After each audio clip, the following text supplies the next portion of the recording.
বুঝলে আমায় বলো। এখন আমি বসিরহাটে মাটি কাটতে গেছি বাংলাদেশ বোটার গায়ে একদম হায়নাবাদে কাজ করছি। আর আচরের সময় আচরে আজান দিলে এখন ঝুলমারা হয়।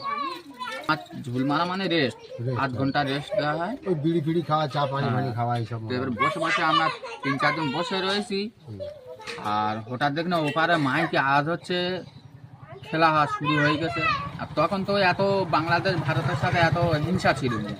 তখন এপারের লোক ওপারে বিড়ি কিনতে যেত, হ্যাঁ এপারের লোক ওপারে বিড়ি কিনতে যেত, ওপারের লোক এপারে এসে ভেলি কিনে নেয় এত পান্তা খাওয়ার জন্য। ভেলি কিনে তো পান্তা খাওয়ার জন্য? হ্যাঁ ওই সব তাহলে বিশাল মিল ছিল। হ্যাঁ তখন মিল ছিল একটা। এবার আমরা বলছি চ গিয়ে দেখি। এবার গিয়ে দেখি 7000 ফুট উঁচু। 7000 ফুট উঁচু? হ্যাঁ 7000 ফুট উঁচু একটা লোহার বল বেঁধে দিয়েছে। আচ্ছা, পিঁধে ওইটা ফাটাতে হবে। পিঁধে ফাটাতে হবে? পিঁধে ফাটাতে হবে। কি বলো? হ্যাঁ ওইরকম খেলা ওখানে বাংলাদেশে দেখবে তুমি সবচেয়ে আকর্ষণীয় খেলা হয়। আচ্ছা, তা আমি কি করেছি, আমি নাম দিস দিয়ে সবার পাঁধ হয়ে গেছে। লাস্টে এবার আমার নাম পড়ে।